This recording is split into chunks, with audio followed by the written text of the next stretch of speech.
জি আপু, কেমন আছেন? আলহামদুলিল্লাহ, আমি খুবই ভালো আছি।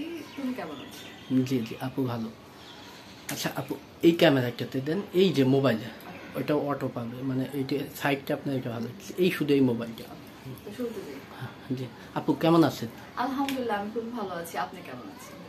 জি, একটা সেকেন্ড, সাউন্ডটা আর একবার চেক করে নিই।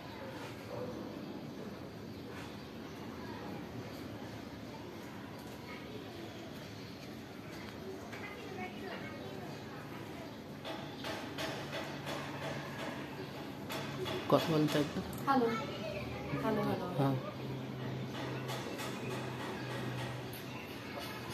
হ্যালো। সুন্দর। তুমি কেমন আছো? আপনার কালার আসতেছে যে একদম পুরো অন্যরকম। যাই আপু, আপু সামনে ঈদ, সবাই ঈদের মার্কেট নিয়ে ব্যস্ত। তা আপনি আখি চৌধুরী, অ্যাক্টর প্লাস নায়িকা, দীর্ঘদিন কাজ করছেন। আপনার এবার ঈদ নিয়ে কি পরিকল্পনা? আগে পরিকল্পনাটা বলেন। আমাদের বেসিক্যালি হয় কি যে আমরা অলওয়েজ শপিং করতে হয়, ড্রেস আপ কিনতে হয়। সো স্পেশাল ডে বলে এরকম কিছু থাকে না। তো তারপরও ঈদ, যেহেতু ঈদ তো হচ্ছে সবার মনের একটা আনন্দের খোরাক। সবাই যেহেতু নতুন ড্রেস কিনবে, সো আমরা আর্টিস্ট, আমরা কেন বাকি থাকবো? আমাদেরও তো মানে মন চায় যে আমরাও কিছু করি। কিন্তু আমার আসলে এভাবে মানে হয় না, আনন্দ জাগে না তেমন একটা। প্রচুর ড্রেস আপ কিনতে হয়, প্রচুর কালেকশন। তারপরও এবার আমি গেলাম, বেশ কয়েকটা শপিং মল গেলাম, ভিজিট করলাম। আমি তো প্রশ্ন করবো এটা, মানে আপনার ঈদ নিয়ে পরিকল্পনা একটা শেষ, ঠিক আছে? আচ্ছা, আচ্ছা, মানে আমরা এটা শর্টে ঈদ নিয়ে পরিকল্পনা এটা শেষ। আচ্ছা আপু, এবার ঈদের আপনার বাজেটটা কত থাকবে? বাজেট কি বলতে হবে? না, সবাই জানতে চায় যে আখি চৌধুরীর বাজেট কত। আচ্ছা, আখি চৌধুরীর বাজেট কত এটা বলা যাবে না। আখি চৌধুরীর ঈদ শপিং বাজেট কত এটা বলতে হবে। 5 লাখ। এত টাকা কোথা থেকে আসে? কেন, আমি আর্নিং করি। আর্টিস্টরা আর্নিং করে কি তারা মানে শপিং করতে পারবে না? 5 লাখ টাকা দিয়ে কি কি কিনবেন?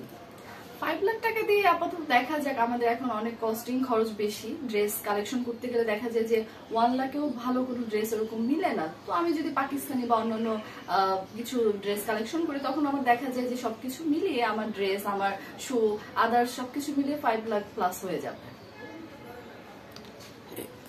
আপনি মাসিক ইনকাম কত করেন যে 5 লাখ টাকা আপনি একটা ঈদে ব্যয় করবেন আপনার জন্য? এই তো হবে 5 লাখের উপরে। আচ্ছা, এই জায়গায় আর একটা কথা একটু অ্যাড করে দিবেন, সেটা যে বললেন যে ড্রেসের কথা। ড্রেসটা হচ্ছে যে একটা ড্রেস কিনতে গেলে 1 লাখ টাকা ব্যয় হয়। হ্যাঁ, বললেন যে ভাইয়া 5 লাখ টাকা কিছুই না, এমনও ঈদ আছে না, এমনও ড্রেস আছে একটা ড্রেসের দামই 4-5 লাখ টাকা আমাদের, বুঝছেন? এইটাই তো 5 লাখ খুবই সীমিত বলছি, এইটাই টয়লেট।